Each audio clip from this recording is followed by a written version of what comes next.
Hello guys, ARB কবুতর লাভার পক্ষ থেকে আপনাদের জন্য নিয়ে এসেছি আজ অপূর্ব একটি প্রাকৃতিক সৌন্দর্যময় দৃশ্য, যা আমাদের সকল কবুতর প্রেমীর কাছে মন ছুঁয়ে যায়।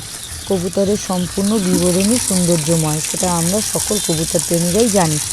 তার মধ্যে কিছু উদাহরণ হলো কবুতরের ডানা ঝাপটানো, কবুতরের স্নান করা।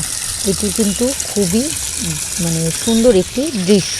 প্রকৃতি যেমন পরিষ্কার এবং সুন্দর, কবুতরও তেমনি জলের ছোঁয়ায় তাদের ডানা পরিষ্কার ও সুন্দর করে তোলে। মানুষের সৌন্দর্যের চেয়ে কবুতরের এই প্রাকৃতিক রূপই আমার কাছে অনেক সৌন্দর্যময়। এই দৃশ্যটি আমাদের সকল কবুতর প্রেমীদের দৃষ্টি আকর্ষণ করে। বন্ধুরা, সুস্থ কবুতরের জন্য তাদের স্নান কতটা প্রয়োজনীয় আজ তা আপনাদের দেখাবো, এবং কী কী প্রসেসে আপনারা কবুতরকে স্নানের জল দেবেন এবং কি কি উপকারিতা আছে সমস্তটাই জানাবো এই ভিডিওর মাধ্যমে। প্রথমেই জানাই আপনারা কিভাবে কবুতরকে স্নানের জল দেবেন। জলের সাথে পটাশিয়াম মিশিয়ে কবুতরকে স্নানের জল দিতে পারেন। পটাশিয়াম জীবাণুনাশক হিসেবে কাজ করে, এতে কবুতরের জন্য খুবই ভালো হবে। কিন্তু মনে রাখতে হবে বেশি পরিমাণে যেন পটাশিয়াম বা পটাশ জলে না পড়ে। জলে বেশি হলে তাতে ক্ষতি হতে পারে কবুতরের। হালকা গোলাপি হলে সেই জলই উপযুক্ত। দেখুন, আমি দেখাচ্ছি হাতে নিয়ে, হালকা একটু গোলাপি কিংবা যেটা বলা হয় যে হালকা বেগুনি রঙের হলেই আপনারা সেই জলটাই কবুতরকে স্নানের জন্য দেবেন। অতিরিক্ত মাত্রায় পটাশিয়াম বা পটাশ আপনারা দেবেন না। আজকে আমি পটাশিয়াম দিয়েই কবুতরকে স্নানের জল দিচ্ছি, দেখুন। তাছাড়া আপনারা আরেকটা জিনিসও উপাদান মেশাতে পারেন, সেটা হলো স্নানের জলের সঙ্গে আপনারা অল্প পরিমাণে ভিনিগার মিশিয়ে জলে কবুতরকে স্নান করতে দিতে পারেন। তাতে ভিনিগারের জন্য কবুতরের পালক বা শরীরের উকুন বা ব্যাকটেরিয়া ভিনিগার দূর করে।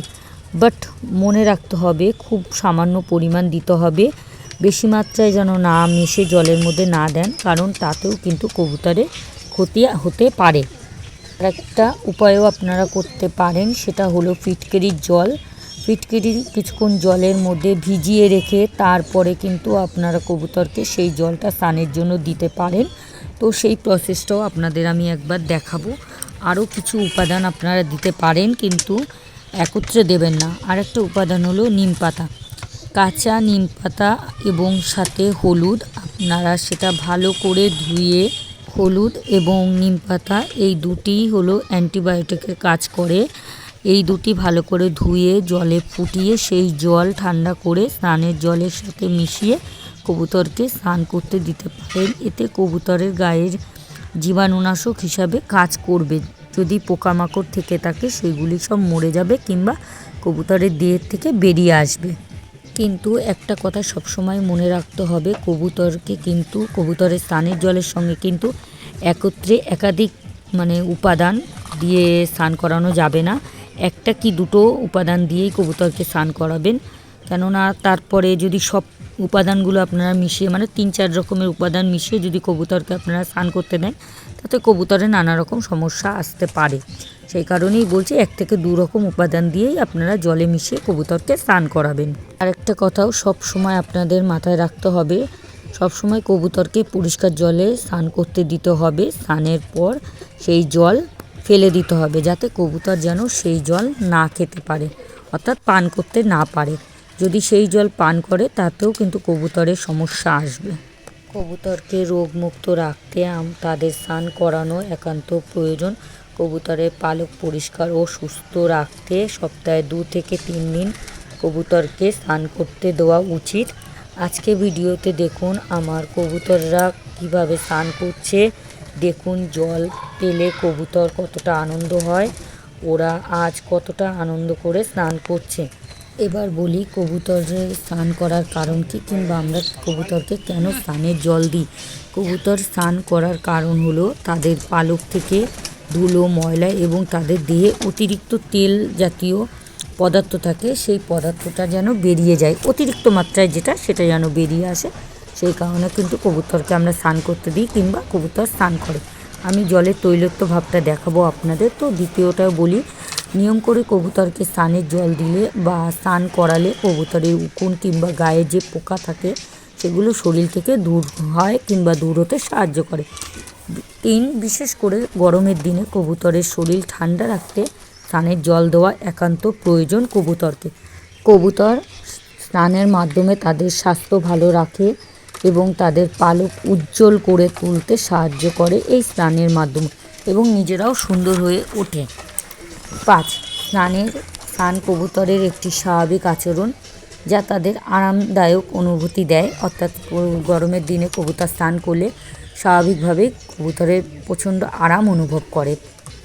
কবুতর সাধারণত অগভীর পাত্রে স্নান করতে ভালোবাসে এবং হালকা বৃষ্টিতে কিংবা টিউবওয়েলের জল যে হালকা ঝিরিঝিরি জল পড়ে তাতেও আমি দেখেছি কবুতর স্নান করে। সেই দৃশ্যটা খুবই সৌন্দর্যময়।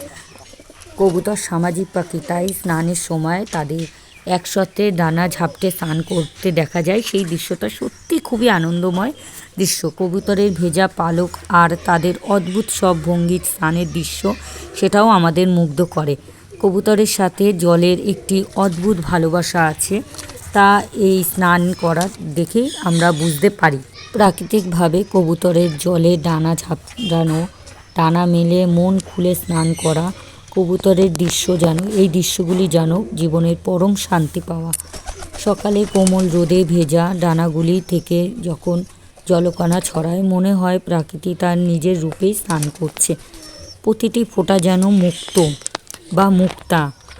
ডানা ঝাপটানোতেই প্রাকৃতিক স্নিগ্ধ সুর বাজে।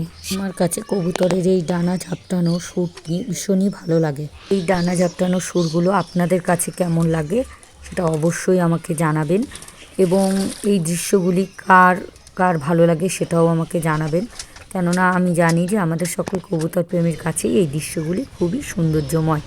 দেখুন আমার কবুতরগুলি স্নান করেছে, স্নানের পরে রোদে বসে আছে, নিজেদের গা শুকোনোর জন্য তারা রোদে ডানা ঝাপটাচ্ছে। এই দৃশ্যটি সত্যি খুবই সৌন্দর্যময়। তো এবার আপনাদের জানাই কিছু সাবধানতা, কবুতরের স্নান করা নিয়ে কিছু সাবধানতা, সেগুলো আপনাদের জানাতে চাই। সবচেয়ে প্রধান যেটা হলো, সবসময় রোদের দিনে সকালে কিংবা দুপুরে কবুতরকে স্নানের জল দেবেন। বিকেলে কিংবা মেঘলা ওয়েদারে কবুতরকে স্নানের জল দেবেন না, তারা দেহের পালক শুকোতে পারবে না। যদি মেঘলা দিনে কিংবা ওয়েদার খারাপ হয় বা বিকেলের দিকে দিলে কবুতর কিন্তু স্নান করলে কিন্তু তারা তাদের দেহের যে পালক আছে রোদে শুকোতে পারবে না। যদি ভেজা থাকে তাদের গা, তাহলে কিন্তু কবুতর ঠান্ডায় আক্রান্ত হতে পারে। দেখতেই তো পাচ্ছেন ভিডিওতে যে কবুতরগুলো কীরকমভাবে ডানা ঝাপটে তাদের শরীরের পালকগুলো শুকোনোর চেষ্টা করছে। আর প্রথমে আপনাদের বলেছিলাম যে দেহের যে তৈলাক্ত ভাব যে এটা দূর করে, সেটা দেখুন এই যে জলে বোঝা যাচ্ছে কতটা তৈলাক্ত ভাবটা জলে এসছে, সেটা আপনারা বুঝতেই পারছেন। জানি না ক্যামেরাটা কতটা বুঝতে পারছেন, তো সামনাসামনি ভালোই বোঝা যাচ্ছে পুরো তৈলাক্ত ভাব, একটু তেল টাইপের। তো এইটাই কবুতরের দেহের থেকে অবশিষ্ট বেরিয়ে যাওয়ার জন্যই কিন্তু আমরা কবুতরকে স্নান করতে দিই। এবং দেখুন স্নান করার পরে কিন্তু আমি জলটা ফেলে দেবো, কারণ এই জল যেন কবুতর না খায়, কারণ ওর দেহের যে নোংরা আবর্জনা, তারপরে ধুলোবালি যেটা আমরা পরিষ্কার করার জন্য তাদের স্নান করতে দিয়েছিলাম, সেই নোংরা জলটাই যদি কবুতর খায় তাহলে তো পেটের সমস্যা আসবে। তো তারপর ভালো করে ধুয়ে নিচ্ছি। তো আরও একবার আমি লফটের অন্য কবুতরগুলোকেও স্নান করতে দেবো। তো নতুন করে আবার জল নেব, সেই জলটা নেব আমি হলো ফিটকারির জল। তো ফিটকারি দিয়ে কিছুক্ষণ ভিজিয়ে রাখবো। আমি একটা কথাও বলি, আপনারা কিন্তু একটা কি দু রকম উপাদান দিয়ে কবুতরকে একত্রে স্নান করাতে পারেন, তার বেশি অধিক উপাদান নেবেন না। দেখুন আমি একটু আগে যে ভিডিওটা দেখালাম আপনাদের, সেটার মধ্যে শুধু পটাশিয়াম ব্যবহার করেছিলাম। তো এটার মধ্যে আমি পটাশিয়াম জলটা কিছুটা বালতিতে রেখে দিয়েছিলাম, তার মধ্যে আমি কিছুটা ফিটকারি দেবো। কারণ আপনারা এই দুটো উপাদান দিতেই পারেন একত্রে, অসুবিধে নেই। কিন্তু দুটোর বেশি 3-4 রকমের উপাদান আপনারা মেশাতে যাবেন না।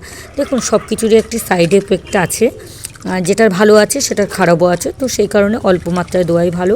আমি ফিটকারিটা কিছুক্ষণ চুবিয়ে রেখেছিলাম, 5 মিনিটের মতো ভিজিয়ে রাখলেই হবে। তারপরে ফিটকারিটা তুলে নেব, তারপর সেই পটাশিয়াম জলটাও কিন্তু আমরা কবুতরকে স্নান করতে দেব। তো তার সঙ্গে সঙ্গে আমি কিছু সাবধানতাগুলোও আপনাদের বলি। প্রথমত মেঘলা ওয়েদারে দেবেন না, সেটা আমি জানালাম। দ্বিতীয়ত স্নানের জল খুব বেশি ঠান্ডা বা খুব বেশি গরমও হওয়া উচিত নয়, স্বাভাবিক নর্মাল জলে আপনার কবুতরকে স্নান করতে দিতে পারবেন। তারপর 3, স্নানের জন্য অগভীর পাত্র দিতে হবে, যেন তারা সহজেই মনের আনন্দে স্নান করতে পারে। যেমনটা ভিডিওতে দেখছেন, ওরা নিজেরা এসেই স্নান করছে। গভীর পাত্রে যদি আপনারা জল দেন তাহলে কবুতর ভয় পায়, স্নান করতে চায় না। আপনারা যদি মনে হয় না আপনারা গভীর জল গভীর একটা পাত্রে স্নান করতে দেবেন, দেখবেন নিজেরাই দেখতে পাবেন কবুতর ভয় পাবে, স্নান করতে চাইবে না। যদি আপনারা নর্মাল অগভীর পাত্র, অল্প হালকা গভীর নয় যেই পাত্রটা, সেই পাত্রে স্নান করতে দেবেন, দেখবেন কবুতর মন খুলে স্নান করছে। 4, অসুস্থ এবং বাচ্চা বেবি কবুতরকে কিন্তু আপনারা স্নান করাবেন না, কিংবা দুর্বল যদি কোনো কবুতর থাকে সেই কবুতরকেও স্নান করাবেন না। তাদের স্নান করালে তারা আরও অসুস্থ হয়ে পড়বে, ঠান্ডার সমস্যা আসতে পারে বা অনেক নানা রকম সমস্যা আসতে পারে। সেহেতু আপনারা বাচ্চা, অসুস্থ কিংবা দুর্বল কবুতরকে স্নান করাবেন না। স্নানের পাত্র ভালো করে ধুয়ে তাতে স্নানের জল দেবেন, যেমনটা আমি ভিডিওতে দেখালাম। শীতকালে স্নানের জল কম দিতে হবে, ঘন ঘন স্নানের জল দেওয়া যাবে না, তাতে কবুতরের ঠান্ডার সমস্যা আসবে। গরমের সময় আপনারা একটু ঘন ঘন স্নানের জল দিলেও কোনো অসুবিধা হবে না, অর্থাৎ কবুতরের আরও আরামদায়ক হবে গরমের মধ্যে। কিন্তু শীতে কিন্তু আপনারা ঘন ঘন কবুতরকে জল দেবেন না। তারপরে বলি, কবুতরকে জোর করে স্নান করাবেন না। জল দিলে তারা নিজেরাই স্নান করে নেবে। স্নানের পর কবুতরের শরীর বা পালক শুকোতে যাবেন না জোর করে, ওরা নিজেরাই, তারা নিজেদের দেহের পালক ওরা নিজেরাই তার প্রাকৃতিক তাপে শুকিয়ে নেবে।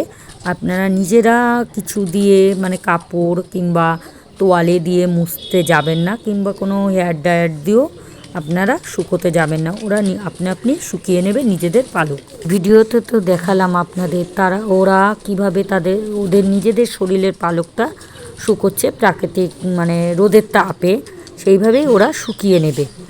এছাড়া আরও দেখলেন কবুতরগুলি মনের সুখে কিভাবে স্নান করছে। নিয়ম মেনে কবুতরকে স্নান করালে কিংবা আপনারা যদি স্নান করতে দেন, আপনাদের শখের কবুতরগুলি সুস্থ সবল থাকবে, ভাইরাস এবং ইনফেকশন মুক্ত থাকবে। ভিডিওটি যদি আপনাদের ভালো থাকে তবে লাইক এবং কমেন্ট করে জানাবেন, এবং নতুন নতুন ভিডিও আপডেট পেতে চ্যানেলটি সাবস্ক্রাইব করে পাশে থাকা বেল বাটনটা প্রেস করে অল করে রাখুন। তাতে আমার নতুন ভিডিও আপডেট দেওয়ার সাথে সাথে আপনাদের কাছে নোটিফিকেশান পৌঁছে যাবে। কবুতরের সঠিক পরিচর্যা করুন, সুস্থ রাখুন। ধন্যবাদ আমার এই ভিডিওটি সম্পূর্ণ দেখার জন্য। দেখা হবে পরের নতুন একটি ভিডিওতে।